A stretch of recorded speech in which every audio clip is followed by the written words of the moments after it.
साथियों नमस्कार, स्वागत है आप सभी का द सफलता के YouTube चैनल पर। दोस्तों आज के इस क्लास में हम लोग कंटिन्यू करेंगे अपना 3250 मैथ जो है रुक्मणी का द प्लेटफॉर्म वाला का।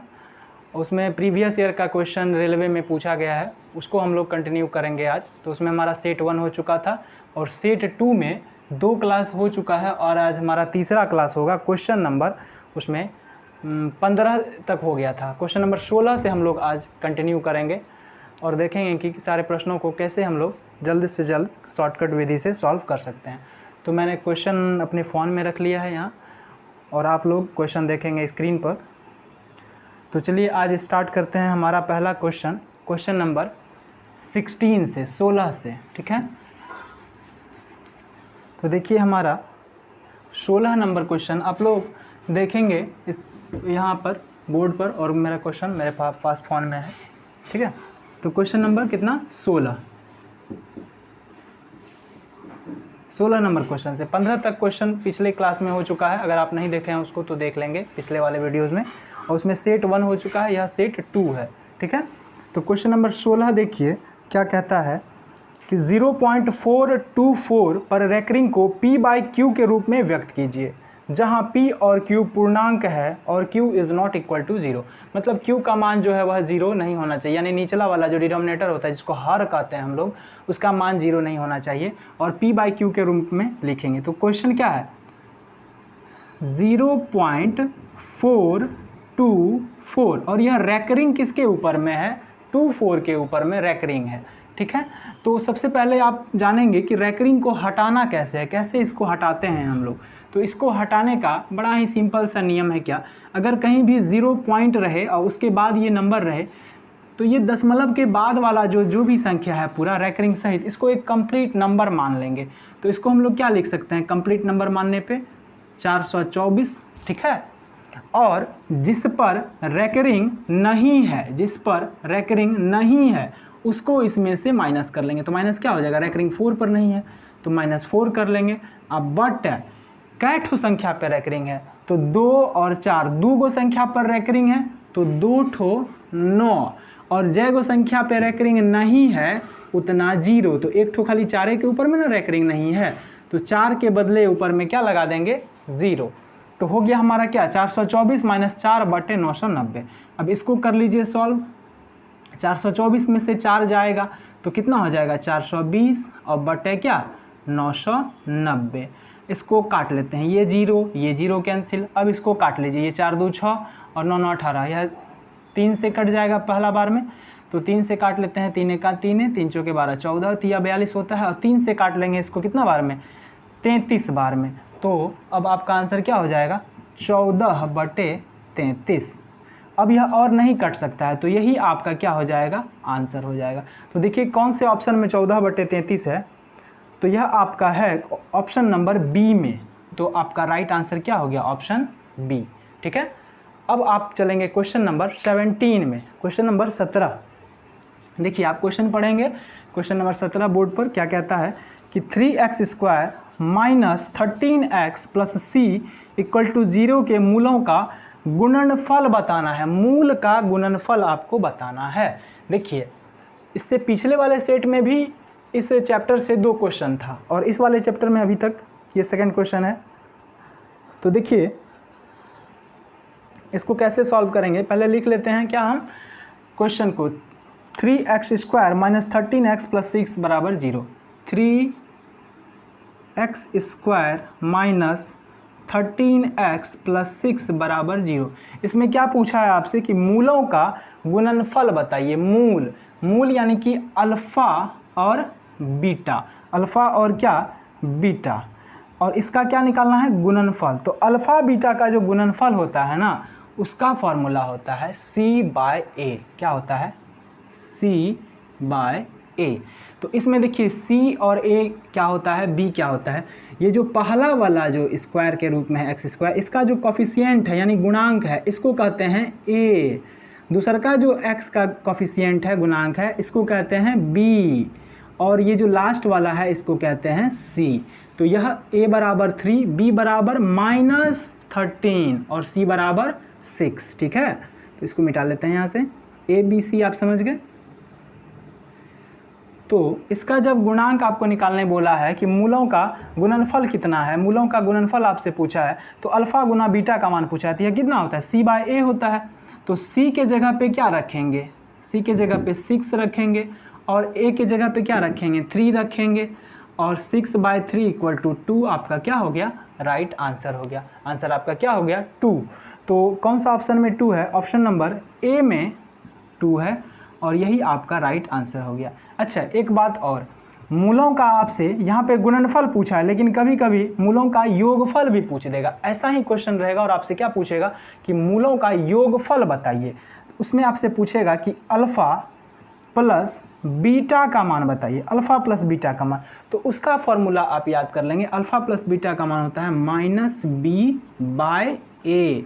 ये भी निकाल के दिखा देते हैं आपको, ये माइनस हो गया और b का मान देखिए -13 है, ये माइनस तो ये फॉर्मूला वाला है, इसका अलग से -13 है, तो -13/a, a का मान कितना 3 बराबर माइनस माइनस प्लस हो गया 13/3 इसका आंसर होता है किसका, अल्फ़ा प्लस बीटा। यानी अगर मूलों का योगफल आपसे पूछता तब ये वाला आंसर होता आपका। तो आपसे गुणनफल पूछा था तो ये वाला आंसर हो गया, ऑप्शन नंबर ए में ये आंसर है। ठीक है, अब क्वेश्चन नंबर 18 को पढ़ेंगे आप लोग। क्वेश्चन नंबर 18 को देखेंगे, उसमें क्या कहता है। क्वेश्चन आपका कहता है कि यदि रीना अपने घर से निकलकर 3 किलोमीटर प्रति घंटा के चाल से चलती है तो वह एक जन्मदिन पार्टी में 20 मिनट की देरी से पहुंचती है। अच्छा, उसको 20 मिनट लेट हो जाता है। अगर वह 3 किलोमीटर प्रति घंटा के स्पीड से चलती है तो उसको जितना बजे पहुंचना था वह उससे 20 मिनट लेट पहुंचती है।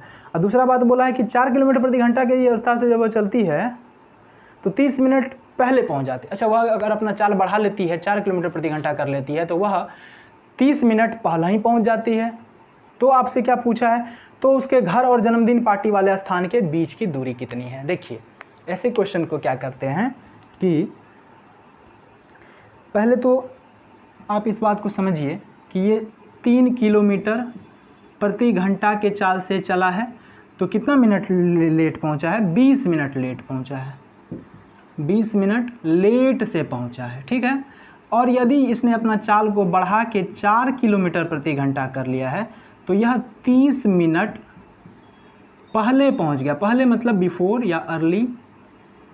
ठीक है, देखिए अब यहाँ पर आप सोचिए कि इन दोनों टाइम के बीच का गैप कितना है। खाली यह बात आप बताइए कि एक बार वह 20 मिनट पहले पहुँच जाता है, बाद पहुँचता है और दूसरे बार में 30 मिनट पहले पहुँच जाता है। इन दोनों के समय का बीच का गैप खाली आपको बताना है। तो इन दोनों के बीच का समय का गैप हो जाएगा 30 और 20 50 मिनट का, 50 मिनट का गैप है।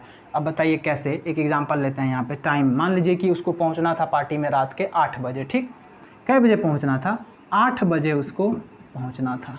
ठीक, और पहला चाल से यदि वह चलती तो 20 मिनट लेट से पहुँचती है, यानी कि 8:20 में पहुँचती होगी। और अगर दूसरका वाला चाल से चलती है तो 30 मिनट पहले पहुँच जाती है, यानी कि 7:30 बजे पहुँच जाती है। तो अब बताइए इन दोनों के बीच का गैप हुआ कि नहीं, 50 मिनट। 7:30 बजे पहुंच जाती है, ऐसे लेट पहुंचने पे 8:20 हो जाता है, तो 7:30 से 8 हो गया आधा घंटा और इधर 20 मिनट, तो 30 और 20 50 मिनट का गैप हुआ कि नहीं। तो ये जो बीच का टाइम डिफरेंस है वह कितना है, 50 मिनट का है। ठीक है, इन दोनों को सीधा जोड़ लिए हो गया 50 मिनट, उतना नहीं करना, वो समझाने के लिए आपको बता दिए टाइम का एग्जाम्पल लेकर के। तो 50 मिनट का इसका क्या था, टाइम का गैप था। अब आपसे पूछा है तो उसके घर और जन्मदिन पार्टी वाले स्थान के बीच की दूरी कितनी है। देखिए डिस्टेंस निकालने के लिए अगर आपको दो अलग अलग चाल से सेम ही दूरी को तय किया गया है तब आपको डिस्टेंस निकालने का फॉर्मूला क्या होता है, डिस्टेंस यानी कि एक सेकेंड मार्कर चेंज कर लेते हैं, तब आपको डिस्टेंस यानी d बराबर क्या होता है, d बराबर होता है यह जो दोनों चाल दिया गया है ना, ये दोनों चाल का गुणनफल a गुना b मान लीजिए, और ये जो दोनों चाल है आपके पास दिया हुआ इसका अंतर a माइनस बी, और इसमें गुना करेंगे किससे, इसे टाइम से, टाइम के डिफरेंस से। टाइम क्या, कौन सा टाइम, ये डिफरेंस वाला टाइम। ठीक है, तो a गुना b कर लेते हैं, यानी 3 गुना 4 या 4 गुना 3 एक ही बात है। बट ए माइनस बी, इन दोनों के बीच का गैप माइनस में नहीं लेंगे, 3 में से 4 घटाएंगे तो -1 नहीं, इन दोनों के बीच का खाली गैप चाहिए। तो 4 में से 3 गया 1 हो गया, और गुना टाइम डिफरेंस कितना है 50 मिनट का। तो देखिए सब चीज़ किलोमीटर प्रति घंटा में है, तो ये भी मिनट में नहीं रहेगा, इसको भी घंटा में बदल लेंगे। तो घंटा में बदलने के लिए 60 से भागा करते हैं, आप लोग जानते हैं, तो 60 से भागा कर देते हैं। ये ज़ीरो कैंसिल, ये 3 6 को काटा 2 बार में, ये इसको काटा 2 बार में, 5 गुना 2 बराबर कितना आंसर निकला 10 किलोमीटर। 10 किलोमीटर आपका राइट आंसर निकला। तो ऑप्शन नंबर ए में ही आपका क्या है, ऑप्शन नंबर ए में आपका है राइट आंसर, 10 किलोमीटर इसका दूरी है। ठीक है, आई होप कि आप इसको समझ गए होंगे। तो आपको इतना लंबा चौड़ा नहीं करना है, आप जब क्वेश्चन देखेंगे तो आप सीधा देखेंगे दोनों के बीच का गैप निकला 50 मिनट, और फार्मूला होता है a गुना बी बटा a minus B into T, और सीधा आप मान रखेंगे 3 गुना 4 होता है 12, और 4 और 3 का माइनस करने पे होता है 1, इंटू ये 50 और बटा 60। इसको जितना जल्दी हो सके 12 पंचे 60, 5 धन के 50, सीधा आंसर 10। आपको इतना ही जल्दी करना है, इस समझाने के लिए इतना डिटेल्स में बोलना पड़ता है। अगर आप इतना डिटेल्स में कीजिएगा तब तो फिर सारे क्वेश्चंस को अटैम्प्ट नहीं कर पाएंगे, समय ही नहीं बचेगा। तो आपको थोड़ा फास्ट होना होगा कैलकुलेशन में।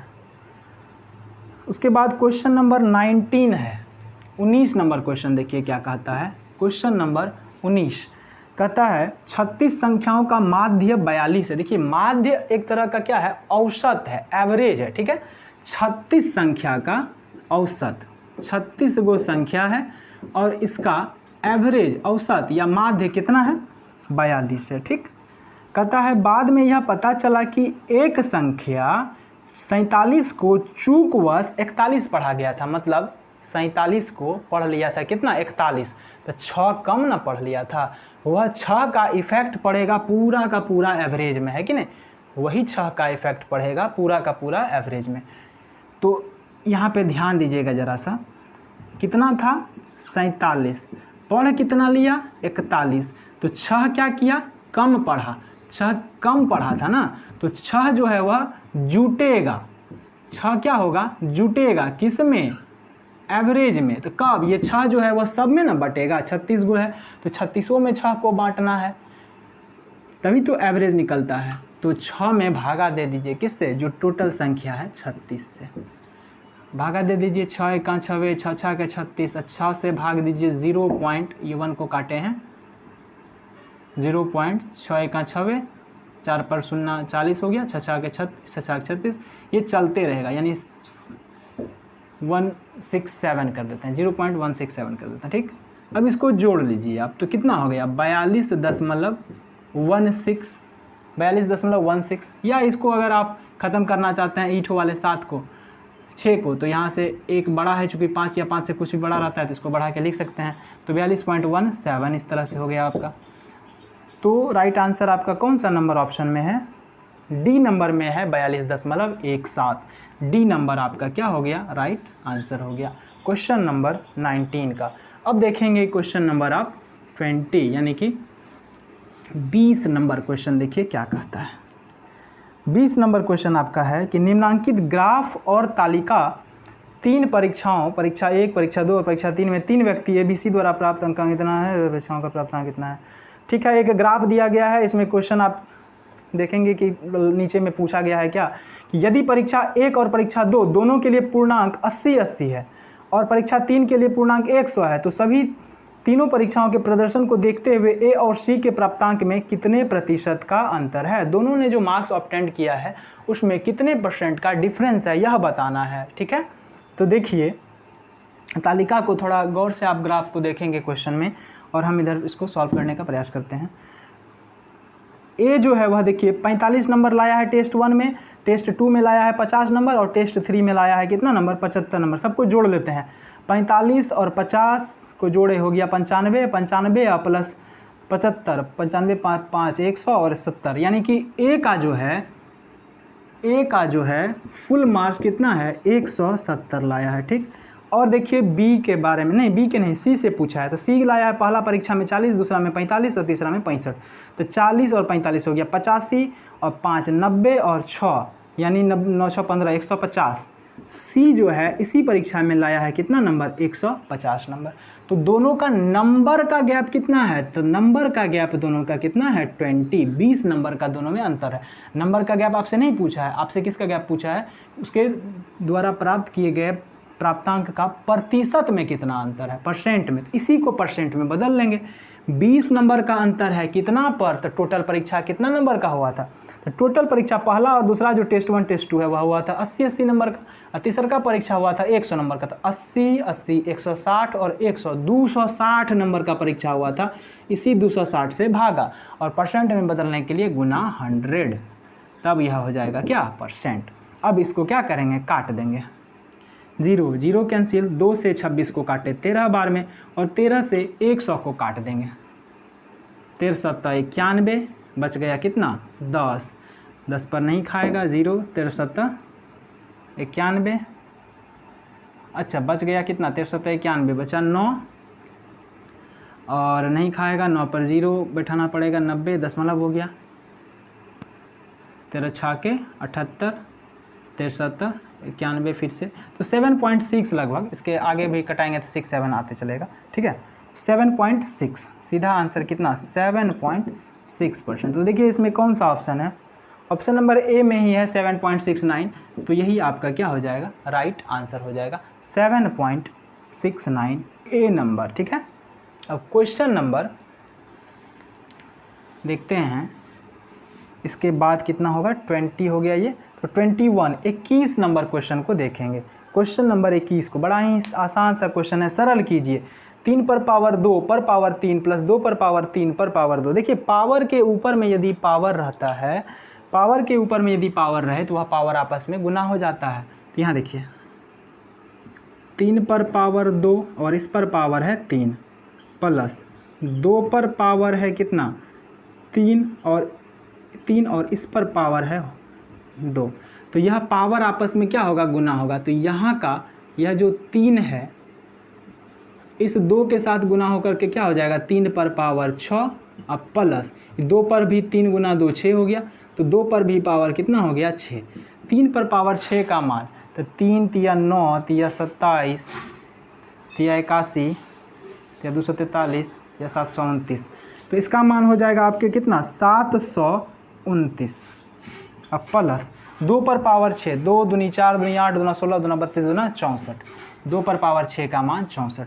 अब आप इसको जोड़ लीजिए, 9 4 13 का 3 हासिल रहा 1, 6 2 8 1 9, और ये 7 का 7 ही, 793 आपका आंसर होगा। तो 793 कितना नंबर ऑप्शन में है, तो ऑप्शन नंबर लास्ट जो है डी नंबर, इसमें ही आपका कितना है 793।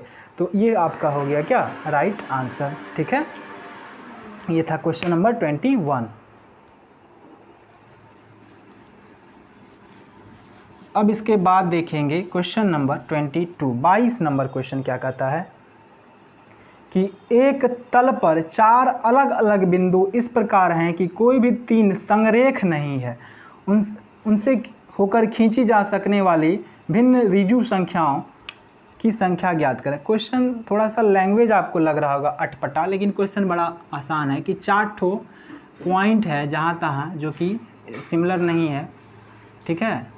कहता है कि इसको मिला करके कै गो आप मैक्सिमम लाइंस खींच सकते हैं। तो पहले तो इसको मिला लेते हैं, 1 2 और ये रहा 3 और ये रहा 4 ठो हो गया इस तरह से। अब कहाँ से मिला सकते हैं, एक बार इसको इससे मिला सकते हैं 5, और एक बार इसको इससे मिला सकते हैं 6, इससे ज़्यादा बार आप नहीं मिला सकते हैं। दूसरा भी पॉइंट लेकर देख लीजिए, एक यहाँ ले लेते हैं, एक यहाँ ले लेते हैं, एक यहाँ ले लेते हैं, एक यहाँ ले लेते हैं, ठीक। इसको मिला लीजिए, 1 2 3 और ये 4, और ये आपका रहा 5 और ये आपका रहा 6। इससे ज़्यादा लाइन आप नहीं खींच सकते। तो मैक्सिमम नंबर ऑफ लाइंस कितना होगा 6। Option number A right answer is 6, ठीक है। उसके बाद क्वेश्चन नंबर 23 नंबर कहता है एक पाठ्य पुस्तक में कुल 892 पृष्ठ है। पेज जो है किसी बुक में कितना है 892। इसे 2 में बांटा गया है। पुस्तक के दूसरे भाग में पहले भाग की तुलना में 52 पृष्ठ कम है। पुस्तक के दूसरे भाग में कितने पृष्ठ हैं। अच्छा, 892 को दो ऐसा बांटा गया, बुक्स 892 पेज वाले बुक्स को दो भाग में ऐसे बांटा गया कि एक ठो किताब से दूसरे का किताब में 52 ठो पेज ज़्यादा था, ठीक है, बराबर इक्वल नहीं है, दूसरे का वाला में 52 ठो ज़्यादा है। तो पूछा है कि दूसरा वाला जो है पुस्तक में कितना पृष्ठ है। तो अगर आप मान लेते हैं कि दूसरका वाला में x पेज था, दूसरा वाला में x पेज था, तो पहला वाला में इससे 52 ज़्यादा था, तो पहला वाला में कितना रहा होगा x + 52, यही रहा होगा। एक ठो में x + 52, दूसरा में x। अब इन दोनों को मिला करके वही टोटल पेज नंबर 892, हाँ, x + 52 ये पहला वाला और दूसरा वाला पेज x, सबको मिला दिए तो यह पूरा कंप्लीट बुक हो गया 892 पेज का। x + x 2x बराबर 892 में ये 52 जा करके घटेगा तो आपका हो जाएगा कितना 840, और यह 2 इसको काट देगा, 2 चौके 8, 2 दूनी 4, 420 बार में। इसीलिए दूसरका वाला जो बुक था उसमें टोटल पेज x माने थे और इसका वैल्यू कितना है 420, यानी दूसरका वाला जो पार्ट था इस बुक का उसमें 420 पेज था। ऑप्शन नंबर डी आपका राइट आंसर होगा, ऑप्शन नंबर डी, ठीक है।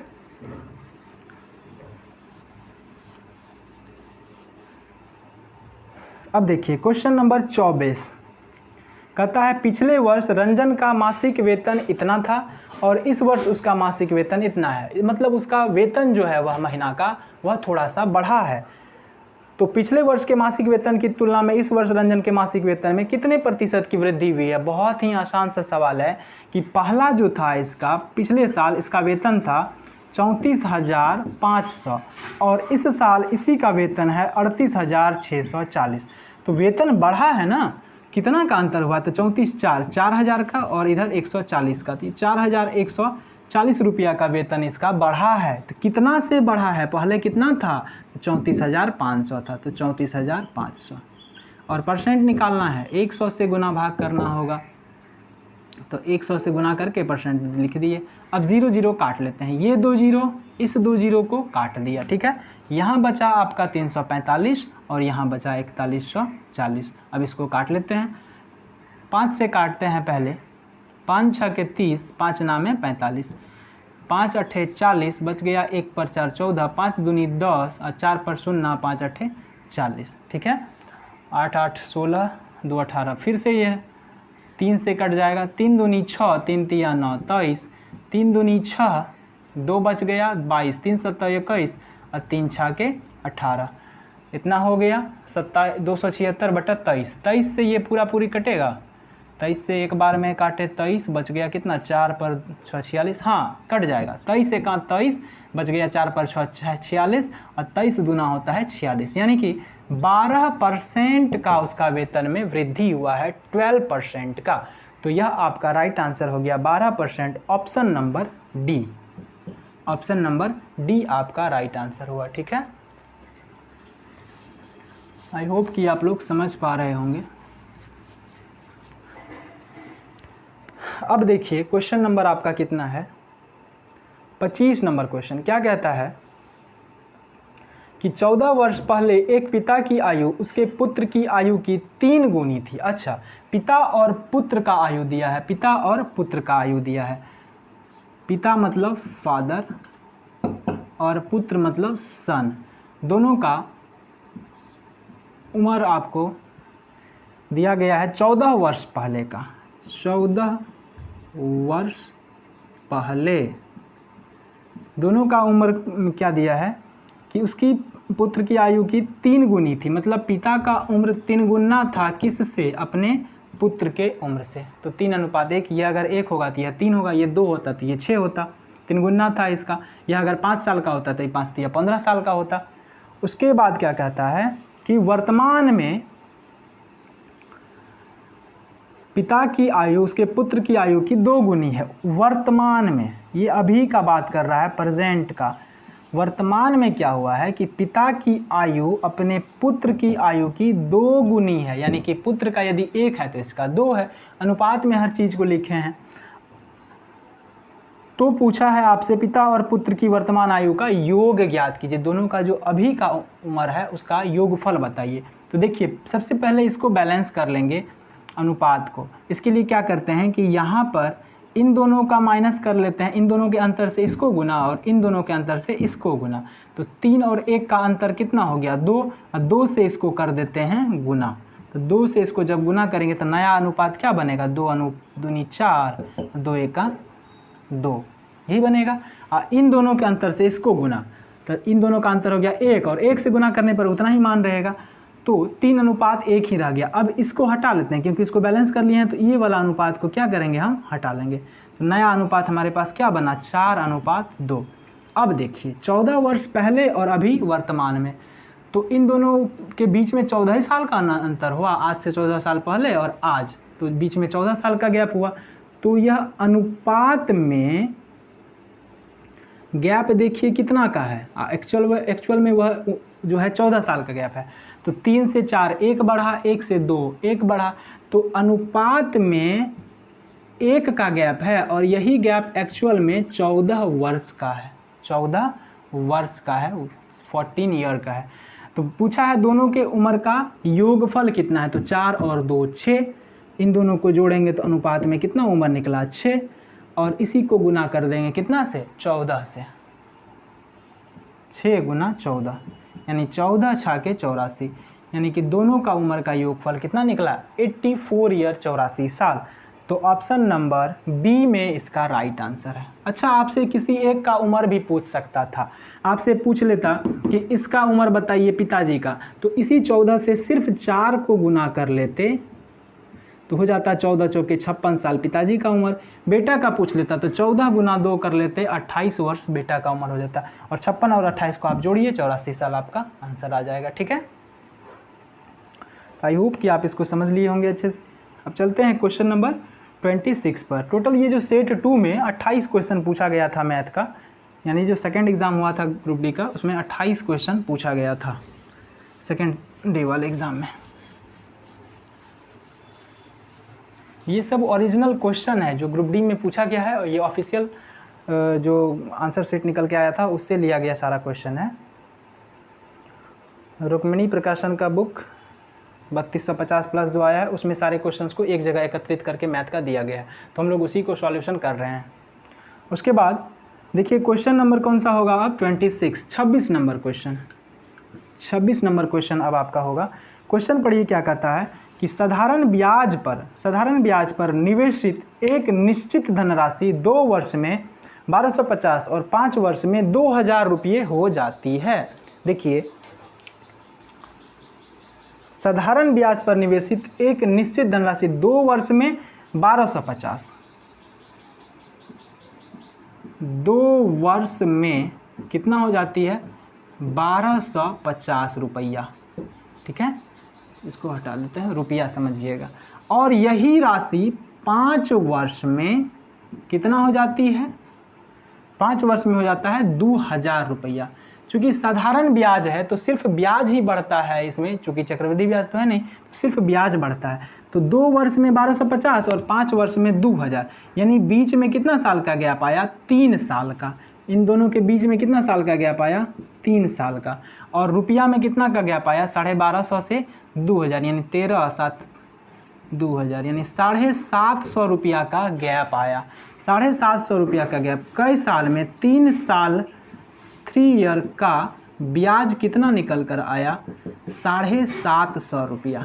तो सोचिए 1 वर्ष का ब्याज कितना होगा, तो 3 से भागा दे दीजिए 250 रुपया। 250 रुपया सालाना ब्याज आता है, 250 रुपया सालाना ब्याज आता है।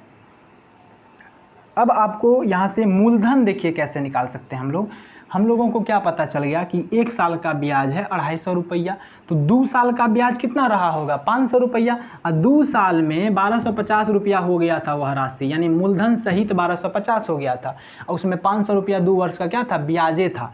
तो इसमें से यदि हम 500 रुपया घटा दें, ब्याज घटा दें, तो मूलधन निकल जाएगा कि नहीं।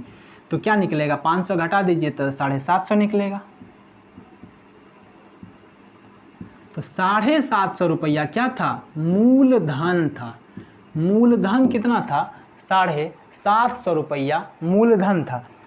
अब आपसे क्या पूछा है कि वार्षिक ब्याज की दर ज्ञात कीजिए। अच्छा, तो अब आपको निकालना है ब्याज का दर निकालना है। देखिए, ब्याज का दर निकालने के लिए बड़ा ही आसान फार्मूला है। इसको थोड़ा सा मिटा लेते हैं, स्पेस का कमी है, आप इसको नोट कर लेंगे इतना सा। हाँ, 1 साल का ब्याज रहने देते हैं और मूलधन रहने देते हैं 750। यही दोनों का काम है दर निकालने के लिए। बीच का चीज़ को इरेज कर लेते हैं। चलिए, अब देखिए क्या करना है कि जब आपको रेट निकालना पड़े और आपको इतना चीज़ पता रहे, 1 साल का ब्याज पता रहे और मूलधन पता रहे, तो रेट निकालना बड़ा ही आसान है। तब रेट बराबर क्या करते हैं, यह जो आपको दिया गया है ना 1 साल का ब्याज, इस ब्याज को यहाँ रख दीजिए 250 और इसको भागा दे दीजिए इस मूलधन के 1% से, मूलधन के 1% से। तो 750 का 1% कितना होगा, 7.5 होगा। 750 का 1% कितना होगा, 7.5। अरे देखिए, यहाँ पे है 750 का 1%, यानी प्रतिशत मतलब बटा में 100। और देखिए, इससे 2 को 0 है, यहाँ पे 2 अंक के बाद दशमलव लगेगा, तो 7.5 हुआ कि नहीं। तो 1% यानी कि 2 अंक के बाद खाली दशमलव बैठा दीजिए, 1% निकल जाएगा। तो 7.5 कितना, 7.5। और इससे इसको क्या करेंगे, भागा दे देंगे। ये दशमलव उड़ा के यहाँ पे 0 बैठा दीजिए, काट देते हैं। 25 या 75, 25 से 100 बार में कट गया 2500, और इससे इसको काटेंगे 33.33 करके आंसर आएगा। तो कितना आ गया, 33.33%। यही आपका क्या निकला, रेट निकला, दर निकला। कितना, 33.33%। क्वेश्चन नंबर 27 नंबर क्वेश्चन आप करेंगे। क्वेश्चन पढ़िए क्या कहता है कि यदि जो संख्या दिया गया है कि प्रत्येक विषम अंक में 2 जोड़ा जाता है और प्रत्येक सम अंक में 1 घटाया जाता है, तो बाएं से तीसरा और दाएं से तीसरे अंक का योग क्या होगा। पहले नंबर लिख लेते हैं, आप क्वेश्चन में देखेंगे क्या नंबर है, 3 4 1 3 5 2 7 और 8। क्या बोला है कि प्रत्येक विषम अंक में 2 जोड़ा जाता है। अगर कोई विषम है तो उसमें क्या करेंगे, +2, और सम है तो इसमें क्या बोला है, सम के लिए 1 घटाया जाता है, यानी -1। सम में -1 और विषम में +2 करना है। तो बाएं से तीसरे और दाएं से तीसरे अंक का योग क्या होगा। इधर से अगर तीसरा अंक और इधर से तीसरा अंक, इन दोनों का योग पूछा है संख्या बदलने के बाद। तो ये है विषम, इसमें 2 जोड़ेंगे तो ये बन गया आपका 3, और ये है सम, इसमें 1 घटाएंगे तो ये हो गया आपका 1। तो और ये 3 और ये 1 दोनों को जोड़ दीजिए तो कितना आंसर आएगा आपका, 4। बड़ा ही आसान सवाल था। कुछ सवाल आपको इतना आसान दिया ही जाता है जानबूझकर करने के लिए, कुछ सवाल आपको बहुत ही इजी मिलेगा, तो इसमें आपको टाइम वेस्ट ज़्यादा नहीं होता है। आप आसानी से तुरंत इसको देखते ही बना सकते हैं मन ही मन में। चलिए, अब इस सेट का लास्ट क्वेश्चन है क्वेश्चन नंबर 28 नंबर क्वेश्चन। क्या कहता है कि निम्नांकित चार्ट PQRS और T नामक 5 सेल्स पर्सनों द्वारा बेची गई बीमा पॉलिसी है। जो लाइफ इंश्योरेंस वाला बीमा करता है ना, उसका पॉलिसी बेचा गया है। तो चार्ट का अध्ययन करें और पूछे गए प्रश्नों का उत्तर दें। सीरीज 1 में यहाँ पे दिया गया PQRST और आपका 128, 165, 136, 111, 120। ये क्वेश्चन में दे दिया है कि किसने कितना बेचा है। PQRST नाम का 5 आदमी है, सेल्स पर्सन है। तो आपसे पूछा क्या है क्वेश्चन में कि सभी 5 सेल्स पर्सनों द्वारा बेची गई कुल बीमा पॉलिसी में Q द्वारा बेची गई बीमा पॉलिसी की प्रतिशत हिस्सेदारी कितनी है। टोटल जो बिका है उसमें सिर्फ Q के द्वारा कितना बिका है उसका परसेंटेज बताना है। तो देखिए, इसमें क्या करना है कि टोटल जो है Q कितना बेचा है, यह Q जो है टोटल कितना बेचा है, 165 दिया गया है। अच्छा, इसका परसेंटेज हिस्सेदारी निकालना, तो सब मिल के कितना बेचा है ये आपको जोड़ना होगा। तो सब मिल के कितना बेचा है जोड़ लेते हैं, 128, 165, 136, 111, 120 जोड़ लेते हैं। 1 6 1 7 7 5 12 12 8 20 20 के 0 हासिल रहा 2, उसके बाद 2 1 3 3 6 6 12 13 14 और 15 16 का 6 हासिल रहा 1 1 1 2 1 3 1 4 1 5 और 1 6। टोटल मिल करके बेचा है 660 पॉलिसी, उसमें से 165 पॉलिसी सिर्फ क्यों बेचा है, तो इसका परसेंटेज निकालने के लिए 100 से गुना, और ये हो गया आपका 100%। अब इसको कटा देते हैं, ठीक है। ये जीरो कैंसिल, यहाँ कितना है 165, 165 11 के टेबल में आता है, 11 एक 11, अब बच गया 5 पर 5, 11 5 55, 15 बार में, और 11 से इसको काटेंगे 6 बार में, 2 तिहाई 6 नहीं 3 दूनी 6 और 3 5 15, 5 बार में, और ये 2 से काट देंगे इसको 5 बार में, तो 5 गुना 5 बराबर कितना प्रतिशत, 25% आपका राइट आंसर हो गया। ऑप्शन नंबर ए में ही है कितना आपका 25%। तो यह था आपका सेट 2 का आज कंप्लीट सॉल्यूशन आपका हो गया। सेट 2 आज ख़त्म। फिर अगले क्लास में हम लोग इसका सेट 3 करेंगे, इसके नेक्स्ट वाले सेट को सॉल्यूशन करेंगे और इसी तरह से ट्रिकी सॉल्यूशन करेंगे ताकि तेज़ी से कर सकें, ठीक है। तो मिलते हैं फिर कल नेक्स्ट वीडियो में। धन्यवाद।